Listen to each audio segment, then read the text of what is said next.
Hello everybody, the Lawn Gnome is here. There's a little gray area in there, and that's where you operate.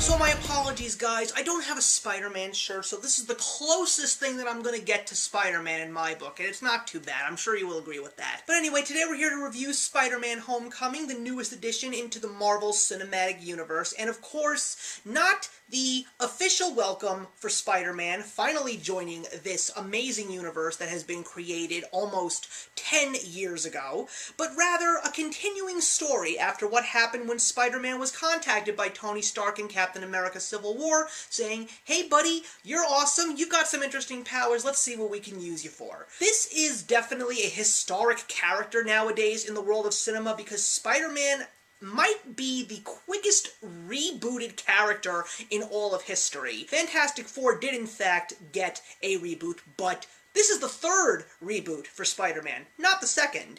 And I gotta tell you guys, I'm kind of happy that this movie was made because this was a real refresher for Spider-Man fans. The fact that he is now in the Marvel Cinematic Universe, we really got a Spider-Man that everybody can truly appreciate, admire, and more important, relate to him. Because what does Spider-Man Homecoming mean? Honestly, it's just about his high school life, and that's what I loved so much about this movie. Tom Holland did a great job once again reprising Peter Parker, and it's all about him trying to be a better superhero, but at the same time just trying to balance his high school life. Dealing with girls, dealing with school, dealing with commitments with family. That's what Spider-Man is all about. And if there's one thing I know that all the other Spider-Man movies did not do, is they really didn't focus on those matters. They were there, but they really were not predominant. The predominant factor in all the Spider-Man movies until now were pretty much the love story. And while there is a love story here, it is definitely something that is not the main focus of the plot. Alongside Tom Holland, we also have an amazing performance from Michael Keaton as the villain Adrian Toomes, aka the Vulture, and I really like what they did with the villain. Finally, a villain that people can relate to as well, because there are some very interesting tributes to the Marvel Cinematic Universe. Like, this movie really makes you know that it is part of the Marvel Cinematic Universe, and there are even some amazing plot twists that I don't want to give away. It's going to be something that's going to make you really excited and really make you say WTF. I mean, we're talking M. Night Shyamalan quality plot twists here. There's also some great tributes to the Marvel Cinematic Universe alongside Robert Downey Jr. playing Tony Stark. You do see a couple of other superheroes from the universe shown, as well as a couple of names thrown around here, but again, they don't trail too far off. They really wanted to make this a Spider-Man story in a Spider-Man world.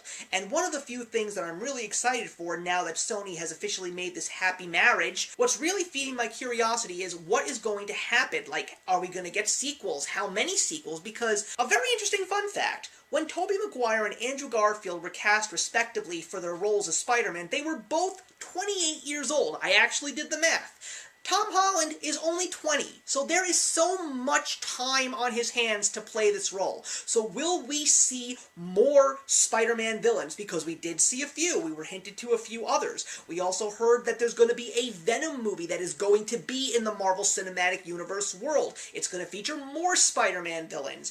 And more importantly, will we finally get in this universe the story of probably one of the greatest villains that we did get in the first Spider-Man movie back in 2002, but I really feel that the Marvel Cinematic Universe will do wonders for Norman Osborn / Harry Osborn, also known as the Green Goblin. So, is this a movie worth seeing in theaters? Absolutely. It is fun, it's not perfect, it's got a couple of times where it lags, there's a couple of cringe-worthy moments, but it definitely is one of the better Spider-Man movies that I have seen.